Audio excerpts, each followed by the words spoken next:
Hi fire signs, Aries, Leo, Sagittarius, Ascendant, Sun, Moon, Venus, Rising, and those cross-watching. Welcome to your Tarot Love Messages.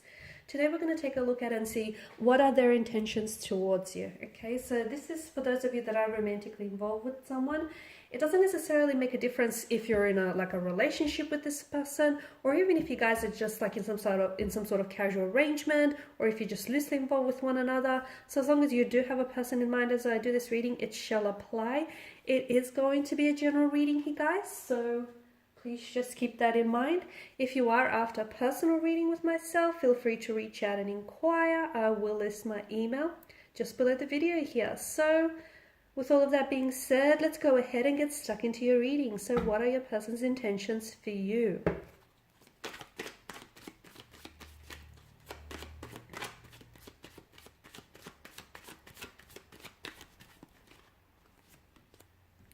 Okay, you have the High Priestess here, the Eight of Swords here, the Emperor, Strength, but that's come up in reverse and it's sort of focused on the High Priestess, isn't it?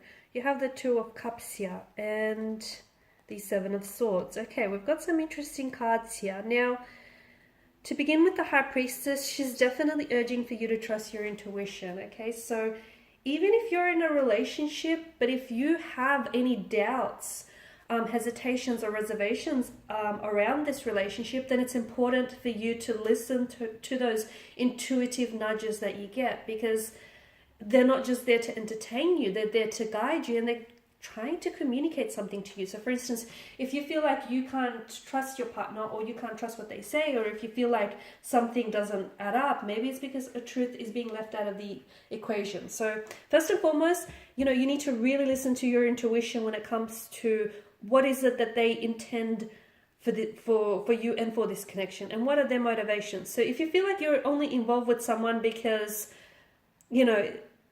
or if you feel like they're only involved with you because they just want to, it sort of helps pass the time by and it's a good distraction, and if that's what your intuition is trying to communicate, then there may just be some truth to it. So it's very important to listen to whatever it is your intuition he tries to communicate, even if whatever it is it's trying to communicate to you is not something you want to hear.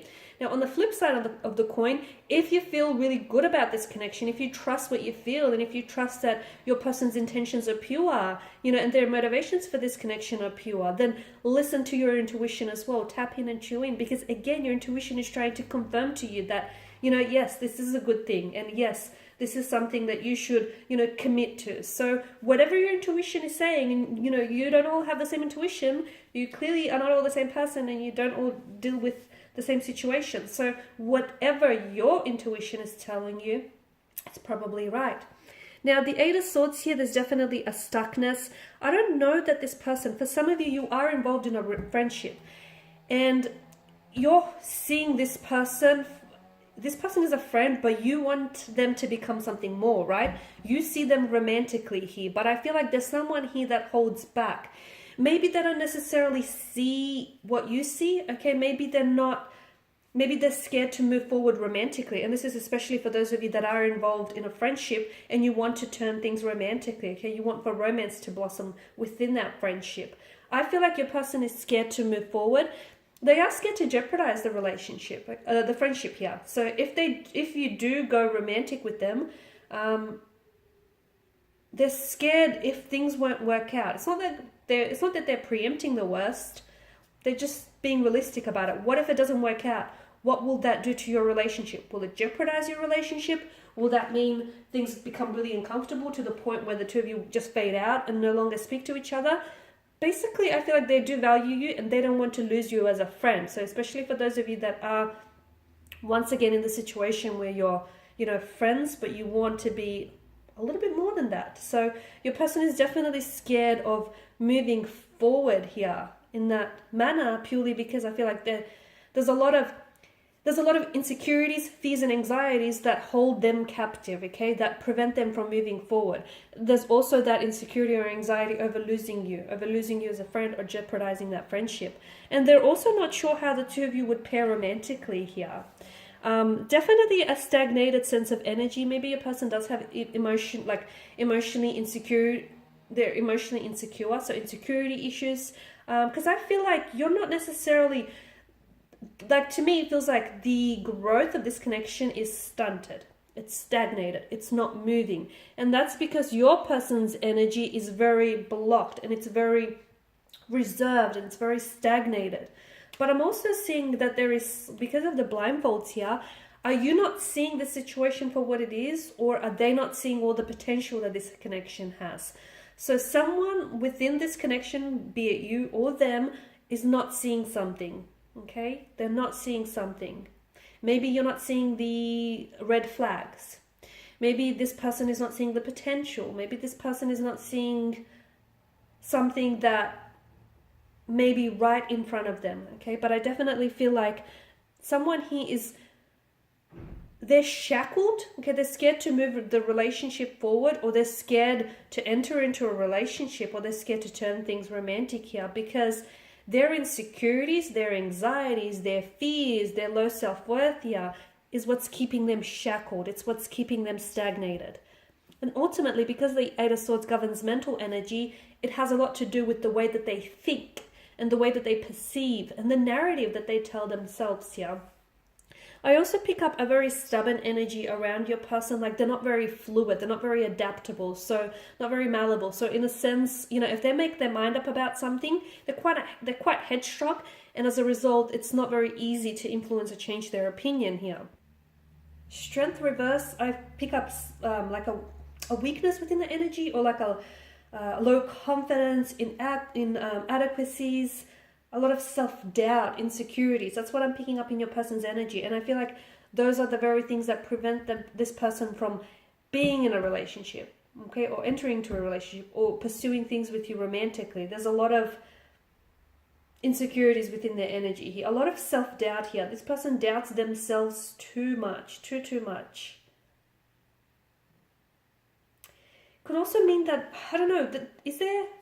It's like a mental disorder I'm picking up. It could also be depression though. Maybe this person is, they're not a bad person. That's not what I'm trying to say at all. Don't get me wrong. But I just feel like they may be going through a really low point in their life. They may have wounds from the past that need healing. They just may not be in the best emotional state. Maybe not in the best position to have a relationship. There's also that to consider as well. There's some sort of unhappiness or depression coming up for around the energy, and also sort of accounting for the reason why the two of you aren't in a relationship, or why the two of you aren't progressing things, or why there isn't forward momentum, but instead a stagnation here.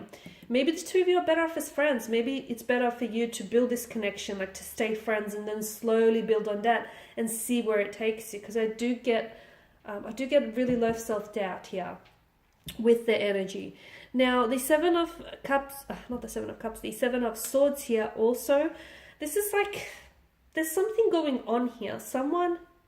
You got the 7 and the 8. I don't know if there's miscommunication, there's misunderstandings. I don't know if there's a deception or a disloyalty here, a lack of a lack of faithfulness here. There's something fishy going on here. Because often this card does like denote betrayal and deception here, but it could also be lies, trickery, scheming here, sneakiness here. Maybe this person is going about things in a very sneaky way here. Maybe this person is trying to escape a problem here that he or she is facing, or that the two of you are facing, without necessarily dealing with the problem. It could be that as well. Maybe this person feels like they've gotten away with something, but they haven't, and something here is going to catch up with them. This is what I feel. So maybe they're not being dishonest with you. Maybe they're being dishonest with themselves here. There is something about, I just feel like I can't quite put my finger on it. There's something here that it feels a little bit like they're a little bit of a tricky kind of energy. There's something going on with them. And I feel like either they're not being entirely honest with you, or they're not being entirely honest with themselves here. Okay, guys. And this is your reading. Thanks for watching and listening. Please show your support by subscribing to the channel, liking, sharing, commenting. I'll be sharing with you more tarot love messages, so feel free to stay tuned and check out the other videos on my channel. Thanks again for all of your support. Those of you interested in a personal reading, feel free to connect. Bye for now.